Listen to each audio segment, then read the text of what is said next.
प्रिय विद्यार्थियों, अभिज्ञान शाकुंतलम के छठे अंक के 8वें श्लोक से अब अध्ययन करेंगे। पिछले श्लोकों में हमने अध्ययन किया कि किस प्रकार से राजा दुष्यंत को जैसे ही वो अंगूठी मिलती है धीवर के द्वारा, राजा उस अंगूठी को देखता है और उसको देख करके उसको शकुंतला का स्मरण हो जाता है। और शकुंतला का स्मरण करके किस प्रकार से राजा ने उसे अपमानित करते हुए उसका परित्याग कर दिया था, इसको याद करता हुआ राजा अत्यधिक पश्चाताप करता है, व्यथित हो जाता है, दुखी होता है। और साथ ही साथ जो वसंत ऋतु के आने पर जो वसंत उत्सव मनाया जाता है, उस वसंत उत्सव को भी रोक दिया जाता है। और राजा की इस आज्ञा का जो पालन है वो केवल मानव जाति तक ही सीमित नहीं है, अपितु जो अचेतन जो वृक्षादि हैं वो, और चेतन जो पक्षी आदि हैं, और जो वनस्पति जगत है, उनके द्वारा भी महाराज की आज्ञा को, दुष्यंत की आज्ञा को शिरोधार्य किया गया है। और उन्होंने वसंत उत्सव को नहीं मनाने का जो राजा ने निर्णय लिया है, उसकी उस आज्ञा का पूर्ण रूप से पालन किया जा रहा है। तो इस प्रकार से इसमें राजा के, और फिर राजा अत्यधिक पश्चाताप व्यक्त करता है, उसके पश्चाताप की स्थिति का वर्णन किया गया है, किस प्रकार से राजा शकुंतला का परित्याग करने के कारण दुखी है, व्यथित है और पश्चाताप कर रहा है। फिर 8वें श्लोक में राजा कहता है विदूषक से कि वयस्य कि हे मित्र, रंध्रोपनिपातिनो अनर्था इति यदुच्यते तद अव्यभिचारी वचः कुतः। कि वयस्य कि हे मित्र, रंध्रोपनिपाति, कि जो रंध्र अर्थात छेद होता है, उस छिद्र को जो है अवसर पा करके जो अनर्था, जो अनिष्ट होती हैं, जो विपत्तियां होती हैं, वो उसको आकर के घेर लेती हैं। कि अर्थात एक विपत्ति आने पर अनेक विपत्तियां आ जाती हैं। इति ऐसा यद उच्यते, जो कहा जाता है, तो ऐसा ये जो कहा जाता है वास्तव में है क्या है, सत्य है। कि एक विपत्ति आने पर साथ में अनेक विपत्तियां भी उपस्थित हो जाती हैं। तो ये जो कहा गया है ये बात बिल्कुल सत्य है। कुतः क्योंकि मुनि सुता प्रणय स्मृति रोधिना मम च मुक्तम इदम तमसा मनः मनसिजेन सखे प्रहरिष्यता धनुषी चूद शरश्च निवेशित है। कि सखे कि हे मित्र, मुनि सुता प्रणय, कि मुनि पुत्री जो शकुंतला है, उस शकुंतला के प्रति, सुता प्रणय मुनि पुत्री जो शकुंतला है, उनके प्रति मेरा जो प्रेम था, उस प्रेम की स्मृति को, स्मृति रोधिना, उसकी प्रेम की स्मृति को रोकने वाले, तमसा मोह से मम इदम मन है, मेरा ये मन जैसे ही मुक्तम च मुक्त हुआ। कि शकुंतला के प्रति जो मेरा स्नेह था, प्रेम था, उस प्रणय स्मृति को भुला देने वाले मोह ने जैसे ही इस मेरे मन को छोड़ा, प्रहर्षिता मनसिजेन, त्यों ही मुझ पर प्रहार करने वाले मनसिजेन कामदेव ने धनुष के ऊपर चूत शर है कि आम्र मंजरी रूपी जो शर अर्थात बाण है, उस बाण को निवेशित चढ़ा दिया है। अर्थात राजा विदूषक से कहता है कि जो ही शकुंतला की प्रणय स्मृति को मैंने भुला दिया था, उसे तिरस्कृत करके, उसे यहाँ से अपमानित करके उसका परित्याग कर दिया था, लेकिन उस स्मृति को, उस अंगूठी को देख करके मुझे इसका स्मरण हुआ, और मैंने जो है उस शकुंतला का स्मरण करने पर जैसे ही उस मोह से, उस अज्ञान से मैं मुक्त हुआ,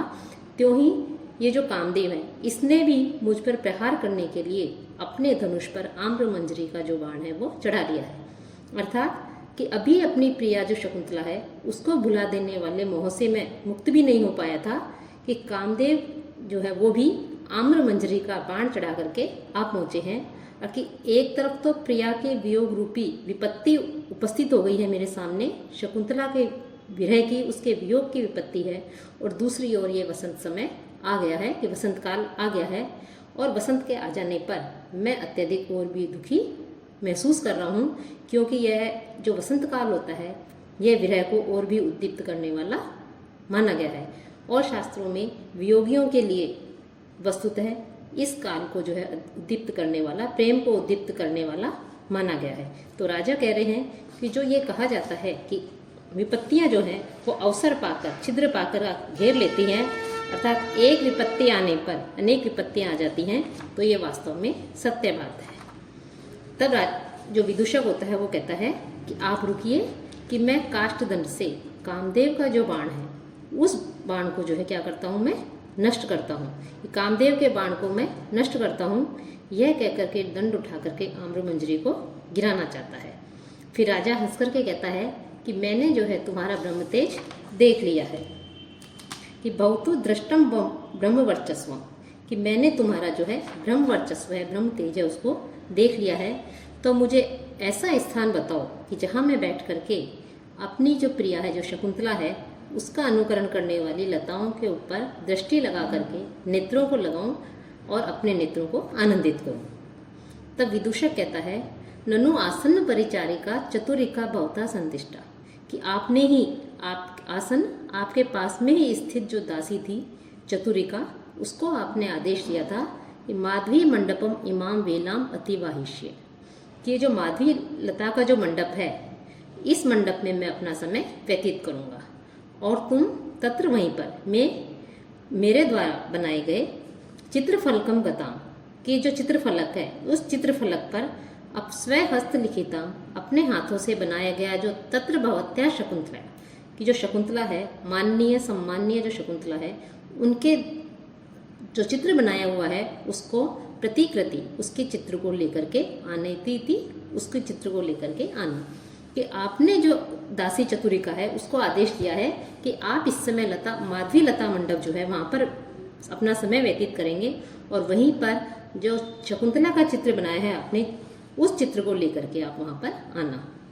राजा कहता है, ईदृशम हृदय विनोदन स्थानम, कि मेरा जो मन है, मेरा हृदय है, उसके विनोद का यही स्थान है। तत्तमेव मार्गम आदेश है, तो मुझे उस मार्ग को बताओ। विदूषक कहता है, इत्ता इत्तो भवान, आप इधर से आइए, इधर से आइए।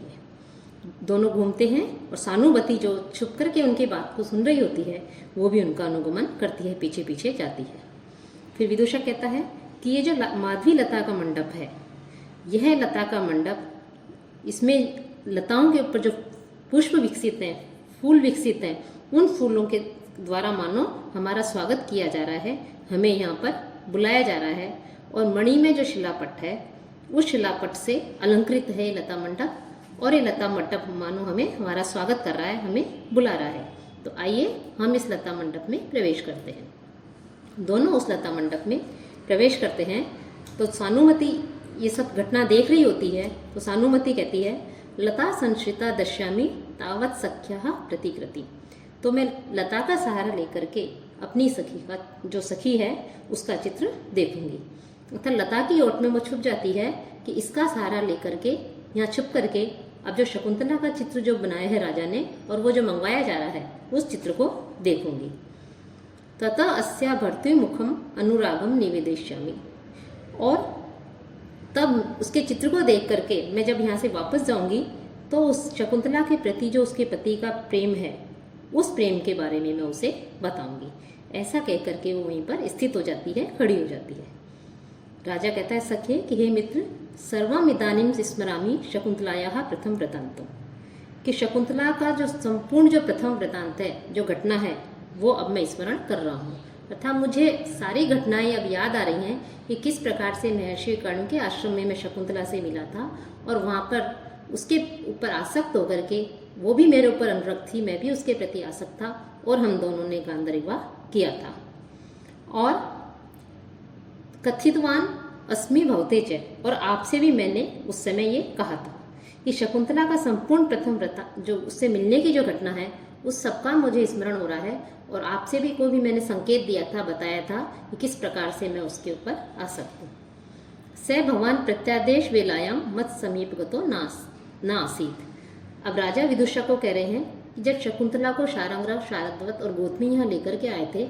और मुझे इस बात का स्मरण नहीं हो रहा था कि मैंने इसके साथ में विवाह किया है या मैं कभी इससे मिला हूँ, तो ऐसी विकट स्थिति में, ऐसे विकट समय में आप मेरे पास उपस्थित नहीं थे, आप मेरे पास नहीं थे कि जो आपने मुझे याद दिलाया होता। पूर्वमपि न त्वया कदाचित संकीर्तितम तत्र भवत्या नाम, किंतु उससे पहले भी आपने कभी भी उस माननीय का नाम मुझे याद नहीं दिलाया कि जब मैंने शकुंतला का परित्याग किया उस समय भी आप मेरे पास नहीं थे कि आप मुझे स्मरण दिला देते, और उससे पहले भी किसी भी अवसर पर आपने उस शकुंतला का नाम जो है मुझे याद नहीं दिलाया, उसका प्रसंग नहीं छेड़ा। संभवतः है आप भी जो है मेरे जैसे मैं भूल गया था, उसी प्रकार से आप भी जो है किसी तरह से उस बात को भूल गए थे। तब विदूषक कहता है न विस्मरामि, कि मैं उस बात को भूला नहीं हूँ, लेकिन किंतु सर्वम कथयित्वा अवसाने पुनः त्वया परिहास विजल्प एष न भूतार्थम इत्याख्यातम। लेकिन सब कुछ कह करके आपने अंत में ये कह दिया था कि यह सब हंसी की बात है, यह सत्य नहीं है। और मया अपनी